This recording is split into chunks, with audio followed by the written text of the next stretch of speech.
Hi everyone, welcome to my DRM coaching centre. আজকে তোমাদের জন্য নিয়ে আসলাম একটি গুরুত্বপূর্ণ ওয়েস্ট বেঙ্গল পুলিশের তরফ থেকে আপডেট। তোমাদের যে 12,000 শূন্য পদে মেল এবং ফিমেল কনস্টেবল রিক্রুটমেন্টের যে প্রসেস, সেটার বেশ কিছু পরিবর্তন উঠে আসছে। তো প্রথমে তোমাদের রিক্রুটমেন্ট প্রসেস নিয়ে আলোচনা করি। তোমাদের প্রথমে প্রিলিমস পরীক্ষা হয়, তারপরে রেজাল্টের জন্য 1 মাস ওয়েট করতে হয়। তারপরে পিইটি টেস্ট বা পিএমটি টেস্ট অর্থাৎ শারীরিক মাপযোগের পরীক্ষা নেওয়া হয়। তারপরে ফাইনাল পরীক্ষা নেওয়া হয়। ফাইনাল পরীক্ষার রেজাল্টের জন্য আবার 1 মাস ওয়েট করতে হয়। 1 মাস ওয়েট করার পর ইন্টারভিউ ডেট দেওয়ার পর ফাইনাল রেজাল্টের জন্য আবার 1 মাস ওয়েট করতে হয়। সুতরাং এইভাবে প্রসেসটা রাজ্য পুলিশের কাছে খুবই লেন্দি হয়ে যাচ্ছে, দ্রুততম হচ্ছে না। দ্রুততম করার জন্য রাজ্য পুলিশ সরকার প্রিলিমস এবং মেন্সের পরীক্ষার বদলে শুধুমাত্র একটি মাত্র লিখিত পরীক্ষার কথা ভাবনা চিন্তা করছে। দ্বিতীয় পরিবর্তন হচ্ছে, ফাইনাল রেজাল্ট প্রকাশিত হয়ে যাওয়ার পর অনেকজন জয়েন করে না, তাহলে ওয়েটিং লিস্ট ফাঁকা থেকে যাচ্ছে এবং রিক্রুটমেন্ট হচ্ছে না। তাই এই রিক্রুটমেন্টের জন্য রাজ্য পুলিশ সরকার ওয়েটিং লিস্টের জায়গায় রিজার্ভ লিস্ট শুরু করছে। এই দুটি পরিবর্তন ছিল।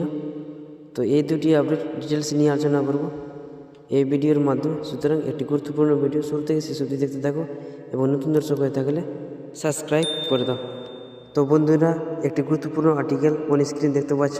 এটা আর্টিকেল 16 তারিখ জানুয়ারি বাংলা আনন্দবাজার পত্রিকায় অর্থাৎ আজকের ডেটে প্রকাশিত হয়েছে। কী লেখা রয়েছে সেটা আগে তোমাদেরকে আমি জানিয়ে দিই। দ্রুত নিয়োগে একটি পরীক্ষা কনস্টেবলের। ওকে, কনস্টেবল পদে নিয়োগ দ্রুত করতে চাইছেন রাজ্য পুলিশ কর্তারা। তো বন্ধুরা, বুঝতে পারছো, রাজ্য পুলিশ কর্তারা দ্রুত পরীক্ষা নিতে চাইছেন। এর জন্য প্রাথমিক এবং মূল লিখিত পরীক্ষার বদলে একটি লিখিত পরীক্ষা করতে গত মাসে প্রস্তাব পাঠানো হয়েছে নবান্নে। অর্থাৎ রাজ্য পুলিশ কর্তারা দুটি পরীক্ষার বদলে একটি পরীক্ষা নিতে চাইছে, তার জন্য একটি প্রস্তাব নবান্নে পাঠিয়ে দিয়েছে অলরেডি। ওকে, সূত্রের খবর, কনস্টেবল পদে 12,000 নিয়োগ হবে। ছাড়পত্র মিলছে মন্ত্রিসভার, তা দ্রুত শেষ করতে দুটির বদলে একটি পরীক্ষা করতে চাইছেন পুলিশ কর্তারা। ওকে, তো বন্ধুরা বুঝতে পারছো, দুটি পরীক্ষার বদলে একটি পরীক্ষা তারা করতে চাইছে।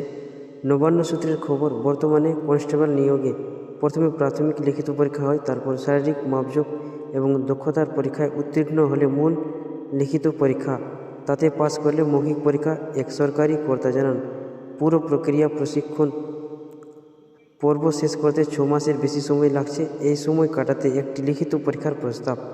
নিয়োগ পরীক্ষার শেষে কনফার্ম তালিকার সঙ্গে একটি রিজার্ভ অতিরিক্ত তালিকা রাখার কথাও বলা হয়েছে প্রস্তাবে। তো বন্ধুরা, যেমনটাই বললাম ভিডিওতে, ওয়েটিং লিস্টের জায়গায় রিজার্ভ লিস্টের কথা এরা ভাবনা চিন্তা করছে। তারপরে কি বলা হয়েছে সেটা আগে তোমাদেরকে জানিয়ে দিই।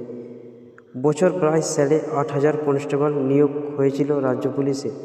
সব প্রক্রিয়া শেষ করে প্রশিক্ষণের সময় দেখা গিয়েছিল উত্তীর্ণ তালিকার বেশ কয়েকজন তাতে যোগদান করেনি, ফলে এই আসন ফাঁকা রেখে প্রশিক্ষণ শুরু হয়। তো বন্ধুরা, যেমনটাই বলেছিলাম, রিজার্ভ লিস্টের কথা তারা চিন্তাভাবনা করছে। অনেকটা স্থান ফাঁকা থেকে যাচ্ছে, তার জন্য রিজার্ভ লিস্ট চিন্তাভাবনা করছে রাজ্য পুলিশ কর্তারা। ওকে, তারপরে কি বলেছে, নবান্নের বিচারাধীন ওই প্রস্তাবে ওই 12,000 পদের মধ্যে 15% পদ সিভিক ভলেন্টিয়ারের জন্য সুরক্ষিত রাখা হয়েছে। আগে ছিল 10%। প্রস্তাবে প্রাক্তন সেনাকর্মীদের জন্য 5% সংরক্ষণ রেখে তাদের বয়স এবং শারীরিক দক্ষতায় ছাড় দেওয়ার কথা বলা হয়েছে।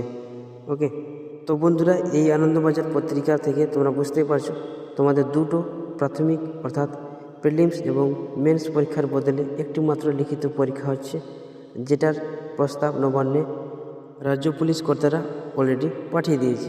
ওকে, এবং দ্বিতীয়ত, যে ওয়েটিং লিস্ট থেকে যাচ্ছে সেই ওয়েটিং লিস্ট পূরণ করার জন্য রিজার্ভ লিস্ট এর কথা ভাবনা চিন্তা করছে, যেন সম্পূর্ণ রিক্রুটমেন্ট প্রসেস ভালো হয়। এই অবধি থাকলো গুরুত্বপূর্ণ আপডেট নিয়ে। এবার তোমরা ভাবছো কি দাদা, যদি একটি মাত্র লিখিত পরীক্ষা হয় তাহলে নতুন পরীক্ষার সিলেবাস পরিবর্তন হতে পারে? হ্যাঁ, অবশ্যই হতে পারে। যদি এই প্রস্তাব নবান্নে রাজ্য সরকার যদি অনুমতি দেন, তাহলে তোমাদের পরীক্ষার সিলেবাস অবশ্যই পরিবর্তন হবে। এবং সিলেবাস কী কী হতে পারে সেটার আবশ্যিক একটা ধারণা তোমাদেরকে দেখিয়ে দিই আমি। ওকে, তো বন্ধুরা অন স্ক্রিন দেখতে পাচ্ছ তোমাদের প্রিলিমস এবং মেন্স পরীক্ষার বদলে একটি মাত্র পরীক্ষা হতে চলছে। তাহলে তোমাদের নতুন সিলেবাস যেটা হবে, আগে প্রিলিমস পরীক্ষাতে তোমাদের ইংলিশ ছিল না, মেন্স পরীক্ষাতে ইংলিশ ছিল। তাহলে যদি সিলেবাস পরিবর্তন হয় তো তোমাদের যেটা লিখিত পরীক্ষা হবে সেই পরীক্ষাতে তোমাদের ইংলিশ এড হতে পারে। ওকে, তাহলে চলো নতুন সিলেবাস দেখে নেওয়া যাক। একটি মাত্র লিখিত পরীক্ষার নতুন সিলেবাস কি হতে পারে। যদি একটি মাত্র লিখিত পরীক্ষা হয় তাহলে তোমাদের জেনারেল অ্যাওয়ারনেস এবং জেনারেল নলেজ, যেটা আগে মার্কস বেশি ছিল, সেটা কমে যেতে পারে লেডি কনস্টেবলের মেন্সের পরীক্ষার মতো। ওকে, সেখানে 25 মার্ক থাকবে এবং ইংলিশ 10 মার্ক থাকবে। লেডি কনস্টেবল মেন্সে যেমনি 10 মার্ক ছিল ইংলিশের ক্ষেত্রে, সেরকম তোমাদের হতে পারে। এবং তৃতীয়ত এলিমেন্টারি ম্যাথামেটিক্স মাধ্যমিক স্ট্যান্ডার্ড 25 মার্ক থাকবে। এবং D reasoning and logical analysis 25 mark হতে পারে। এমনটা তোমাদের পসিবিলিটি বলছি। এবং নেগেটিভ মার্কিং 1/4 থাকবে। ওকে, এই অবধি থাকলো। তোমাদের অবশ্যই নিজের মতামত জানাবে যে দুটো পরীক্ষা প্রথমে হয়েছিল, প্রিলিমস এবং মেন্স পরীক্ষা, সেটার পরীক্ষার রিক্রুটমেন্ট প্রসেস সত্যি লেন্দি প্রসেস কি এক নতুন যেটা নিয়ম করেছে, নতুন একটি মাত্র পরীক্ষা হতে চলেছে, সেটার রিক্রুটমেন্ট প্রসেস বেস্ট, কোনটা ভালো আছে তোমরা নিজের মতামত জানিয়ে দেবে কমেন্টের মাধ্যমে। ওকে।